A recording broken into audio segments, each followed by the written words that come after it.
চলে এসেছি। Hello viewers, নিশ্চয়ই সবাই ভালো আছেন। আশা করি আল্লাহর ফজল ও করম আপনারা সবাই ভালোই আছেন।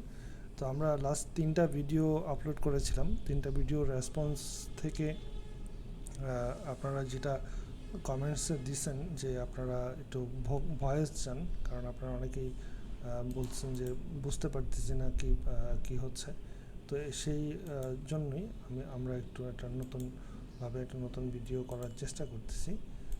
তো আমাদের সাথে থাকবেন, সহযোগিতা করবেন যেন আমরা আরও প্রপারলি, আরও পারফেক্টলি আপনাদের কাছে টিউটোরিয়ালগুলো পৌঁছাইতে পারি। তো যখন আমরা পারফেক্টলি পৌঁছাতে পারবো, এটা আমাদের জন্য একটা বিশাল বড় সফলতা হবে, এবং মানুষ উপকৃত হবে, এটা নিয়ে কাজ করবে। এই জিনিসটা আমাদের জন্য একটা অনেক বড় পাওয়া হবে। এবং যারা ফ্রিল্যান্সিং নিয়ে কাজ করতে চান, স্পেসিফিক কোন জিনিসগুলো নিয়ে কাজ করতে চান, এটা যদি কমেন্টসে আমাদেরকে জানান, আমরা প্রয়োজনে সেটা নিয়ে নতুন করে একটা ভিডিও বানাইতে পারি, যেটা আপনাদের সবার কাজে লাগবে। এবং যে কোনো ফাইবারে হোক, আপওয়ার্কে হোক, বা যে কোনো ফ্রিল্যান্সিং সাইটে হোক, যখন আপনারা যেটা কোনো স্পেসিফিক বিষয় বলবেন, আমরা ওইটা নিয়ে কাজ করব। চলেন আমরা চলে যাই, ভিডিওতে চলে যাই। আমরা যেটা নিয়ে কাজ করছিলাম এটা হলো ব্ল্যান্ড একটা পাওয়ারফুল টুলস। এটা আসলে পাওয়ারফুল টুলস বলার চাইতে মজার জিনিস হলো এটা ফানি টুলস। এটা দিয়ে অনেক ফান করা যায়, বিশেষ করে বাচ্চাদের জন্য এটা খুব ফানি জিনিস। আমরা নর্মালি ব্ল্যান্ডগুলো ব্যবহার করে থাকি কিডস প্লেয়িং এরিয়া যেগুলো হয়, যেরকম অ্যামিউজমেন্ট পার্ক, যেখানে বাচ্চারা খুব যাতায়াত করে, সেই জায়গাগুলোতে ব্ল্যান্ডের ব্যবহারটা খুব ভালো হয়।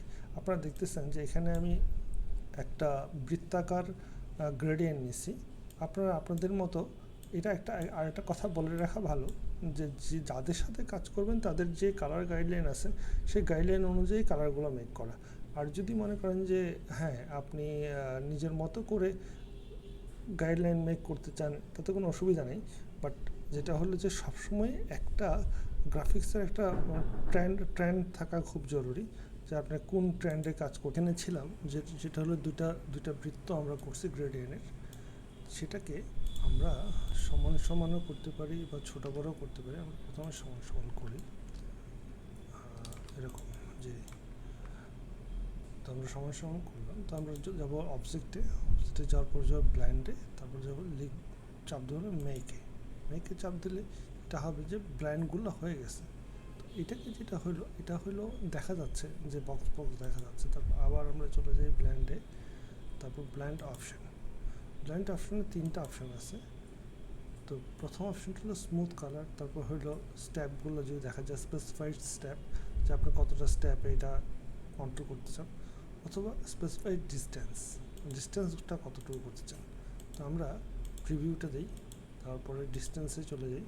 দেখেন এটা 4 পয়েন্ট মানে পিক্সেল ডিস্টেন্স থাকার কারণে এটা খুব ঘন দেখাচ্ছে। আপনি ডিস্টেন্স যত কমাবেন তত দেখবেন যে আপনার ভিতর আপনার ব্ল্যান্ডটা তত স্মুদার হচ্ছে। আমরা নর্মালি ব্ল্যান্ডগুলো একটু স্মুথই হয়, স্মুথ না হলে দেখতে ভালো লাগবে না। এটা হলো একটা বড় বাস্তবতা। তো আমরা ব্ল্যান্ডটা কীভাবে ব্যবহার করব এটা আমরা দেখব। প্রথম যেটা হলো ব্ল্যান্ডটা আবার একটু চাই, এটাকে আমরা একটা কপি করে রেখে দিলাম। এটা অল ধরে মাউসে ক্লিক করে আপনি টেনে আর একটা কপি করে ফেলতে পারবেন। আচ্ছা, এইটাকে যদি আমরা আরেকটা ফান করতে চাই, এই গ্রেডিয়েন্টটাকে আমরা এভাবে না দিয়ে জাস্ট করে রিভার্স করে দিই। আমরা এই লাইট মেজেন্টাকে নিয়ে আসলাম, পার্পলটাকে ওদিকে সরাই। দেখেন আরেকটা মজার জিনিস তৈরি হয়েছে। এখন দেখেন এই গ্রেডিয়েন্টটাকে আমরা যদি আরও ফানি করতে চাই, আর একটা নতুন কালার অথবা অন্য কোনো কালার, অথবা এখানে আরেকটা কালার গ্রিনের দিকে যদি আমরা যাই, আরও ফানি লাগতেছে। তো এইভাবে আমরা এই ব্র্যান্ডগুলোকে সাজাতে পারি নিজেদের মতো করে, যেটা আমরা চাই আলটিমেটলি। চলুন এই ব্ল্যান্ডটাকে কীভাবে আমরা ব্যবহার করব। এখন দেখেন এটা যদি আপনার কাছে বেশি মোটা মনে হয়, একটু পাতলা করতে পারেন। দেখেন একটা সাইড মোটা, একটা সাইড পাতলা হয়ে গেছে। আমরা এটাকেও পাতলা করে দিতে পারি। হ্যাঁ, তো এটাকে আমরা কপি রেখে দিলাম। অল ধরে মাউস ধরে টান দিলে আর একটা কপি হয়ে যাবে।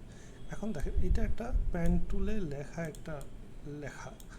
তো এটা যেটা হলো যে মনে রাখতে হবে যে যতটুকু একটা টেক্সটে আছে, একটা লাইনে আছে, এইটুকু একটা লাইনে আছে। তো ওইটুকুকে আপনি সিলেক্ট করবেন, তারপর ব্ল্যান্ডটাকে সিলেক্ট করবেন, আবার অবজেক্টে যাবেন, ব্ল্যান্ডে যাবেন। এটা হলো রিপ্লেস স্পাইন। এটা রিপ্লেস স্পাইনে ক্লিক করার সাথে সাথে দেখেন এটা রিপ্লেস হয়ে গেল, ওইটা পাতের মধ্যে ঢুকে গেল। এখন দেখেন এটা কিন্তু ডিটা রয়ে গেল। তো আমরা আরেকটা কপি করি, ডিকে ধরি, আবার অবজেক্টে যাই, ব্ল্যান্ডে যাই, আবার রিপ্লেস স্পাইন। দেখেন চমৎকার একটা জিনিস হয়ে গেল। এখন এগুলো সরাই দিই। এখন আমরা এটা নিয়ে একটা ফান করতে পারি। সে আমরা একটা ডিপ কালারের একটা ব্যাকগ্রাউন্ড দিতে পারি। এটাকে মাউসে অ্যারেঞ্জ করে ব্যাকে দিয়ে দিলাম। দেখেন মনে হচ্ছে ব্ল্যান্ডটা এই ডিপ কালারের মধ্যে জ্বলতেছে। আমরা রিঅ্যারেঞ্জ করে দিই। এটা আমরা একটু বড় করে নিই। এটা আমরা যদি করি 800 পিক্সেল বাই 800 পিক্সেল, এবং এটাকে যদি অ্যারেঞ্জমেন্ট মিডল করি, আর একটু বাড়াইতে পারি, আমরা এটাকে 900 করতে পারি। Looks good. এইবার মনে হয় আর একটু ভালো লাগতেছে। আমরা গ্রাউন্ড কালারটাকে চেঞ্জ করে অন্যদিকে যেতে পারি এবং রেড করতে পারি।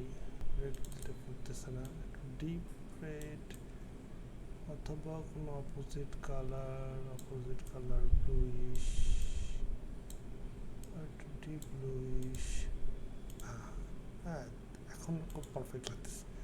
তো আমরা এইভাবে আমরা অনেকগুলো ফান ক্রিয়েট করতে পারি ব্ল্যান্ড দিয়ে। তো বন্ধুরা, যেটা হলো যে আমরা ফাইবারে আমরা এরকম অনেক কাজ পাবো যেটা কিডস রিলেটেড, ওটাকে আমরা ব্ল্যান্ড দিয়ে করতে পারবো। এছাড়াও যদি আপনাদের কোনো চাহিদা থাকে যে হ্যাঁ আমরা এটা নিয়ে এই ধরনের কাজ করতে চাই, সে আপনারা ফাইবারে কী ধরনের রিকোয়ারমেন্ট পাচ্ছেন, কী ধরনের রিকোয়ারমেন্টের অ্যাভেলেবিলিটি আছে, যেরকম ল্যান্ডিং পেজের একটা অ্যাভেলেবিলিটি আছে, ল্যান্ডিং পেজ নিয়ে আমরা কিছু ফ্রি কী বলে আপনার ফ্রি ওপেন সোর্স নিয়েও কাজ করতে পারি। ওপেন সোর্স কিছু সফটওয়্যার আছে। তারপর আপনার কিছু ওয়েবসাইট আছে যেখান থেকে আমরা ছোট ছোট কাজগুলো কিনে নিতে পারবো $5 $10। ওরকম যদি কোনো কিছু রিকোয়ারমেন্ট আপনাদের কাছে থাকে আপনারা জানান, আমরা চেষ্টা করব আপনাদেরকে এ ব্যাপারে হেল্প করার জন্য। তো আজকে এই পর্যন্তই, ভালো থাকবেন। আল্লাহ।